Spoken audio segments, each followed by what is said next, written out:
આજે સવારે તો મારે લોંગ ટ્રીપ ઉપર જવાનું હતું ને આ બેનને મૂકવાના હતા એની ફઈની કરે, તો એની ફઈને અમારું પણ સ્વાગત કર્યું ને બેનને લઈ લીધા અને પછી નીકળી ગયા સીધા અમારે જ્યાં જવાનું હતું ને ત્યાં. તો આવી ગયો દુબઈવાળો રોડ, એટલે કે અબ્રામાં જે પુલ છે ને એ.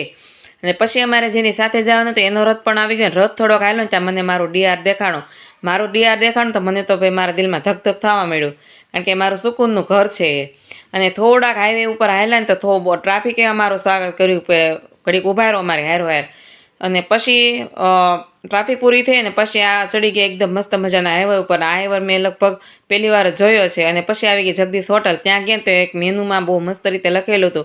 તમે આ વિડીયોને પોઝ કરીને વાંચજો, બહુ મજા આવશે, એટલું મસ્ત લખેલું છે. અને ખરેખર આ હોટલ એટલે હોટલ જ છે. તમે જ્યારે આ રોડ ઉપર નીકળો ને ત્યારે જાજો અને પહોંચી ગયા સીધા અમદાવાદ. વિડીયો ગમે તો લાઈક શેર અને ફોલો કરી દેજો. અને ત્યાં પહોંચ્યા ત્યાં મારા કાકીજીને એમ લાગ્યું કે ભાઈ આ લોકો ભૂખા આવ્યા છે સવારના બિચારા. તો એણે પણ જમણવાની મસ્ત મજાની મંદિરે વ્યવસ્થા કરી હતી. અને અમારે જવાનું હતું અમદાવાદ. અને આ મંદિર તમે જો અમદાવાદમાં રહેતા હોય, તમને ખ્યાલ હોય તો મને કમેન્ટ કરજો કે આ મંદિર ક્યાં આવેલું છે. ભાઈ હું તો અમદાવાદમાં બીજી કે ત્રીજી વાર જ આવી છું.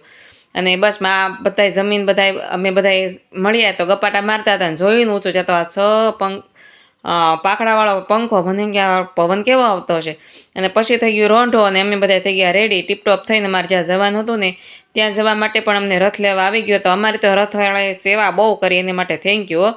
અને તમે અમદાવાદમાં ક્યાંથી વિડીયો જોવો જરા કમેન્ટ કરી દેજો ને. ટાઈમ બિલકુલ મળ્યો નહોતો, અમારા ઘણા ઘરે લેવાના હતા. અને ચાંદલો હતો મારા દિયરનો, એટલે કે રિકીન અને ઝરણા. તો તમને કોંગ્રેચ્યુલેશન કે વિડીયો આડો આવું તો થેન્ક યુ કહેજો. અને છાપનું ડેકોરેશન થોડુંક લેટ થઈ ગયું હતું, કાકી પણ ગુસ્સે થઈ ગયા હતા. પણ કાંઈ નહીં, થોડુંક મોડું અમારે થોડુંક લેટ થતું હતું. પછી થોડુંક કોઈ પ્રસંગ હોય તો આમ તેમ થયા કરે ને પછી બધી થઈ ગયો વિધિ શરૂ. અને આ છે છાપ ભરવા આવ્યા હોય ને વેવા એ. અને બધા છાપ મળ્યા ભરવા. અને પછી વારો હતો ગોળધાણાનો. પહેલાં તો ભાઈ મસ્ત મજાના બેહીને ગોળ ગોંડાળો કરીને ગોળધાણા ખવડાતા. હવે તો ભાઈ ઊભા ભાવ કાંઈ નક્કી જ નથી શું કરે એ. પણ કાંઈ નહીં, આ સમય એવો એ પણ બહુ સારી કે વાત કહેવાય, ફટાફટ પતી જાય. અને પછી વારો હતો અમારા દિયર અને દેરાણીની એન્ટ્રીનો. તો અમે કીધું ભાઈ બહુ ફેર હતો ને, સવારની ભૂખી છે ને બિચારી પડી જાય ચક્કર ખાઈને. અને બસ એની એન્ટ્રી મસ્ત મજાની થઈ ગઈ. અને પછી વારો હતો રિંગનો. તો રિંગ પહેરવા મારો દેહ સ્ટેજ ઉપર મસ્ત મજાનો ગયો. અને એ તો ભાઈ ગોઠણ ઉપર એને એટલું માનથી રિંગ પહેરાવીને એની તમે વાત જ કરો માં.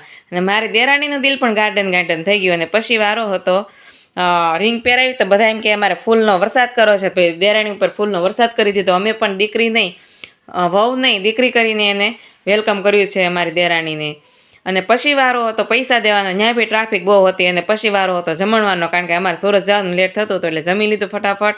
અને ફરીથી અમારો શણગાર હતો એ ઉતારી લીધો. અને અમે બધા ઠેલકા લઈને ફરીથી રથ પાસે જવાની તૈયારી કરી રહ્યા હતા. અને હાથમાં હતા ઠેલા અને મોઢા ઉપર હતો ઘણો બધો ઠાક. અને બસ જો અમારો રથ આવી ગયો અને રથમાં બેસી ગયા, ખૂબ થાકી ગયા હતા. અને ઘરે સૂઈ ગયા ત્યાં સુધી રામ રામ અને જય સ્વામિનારાયણ.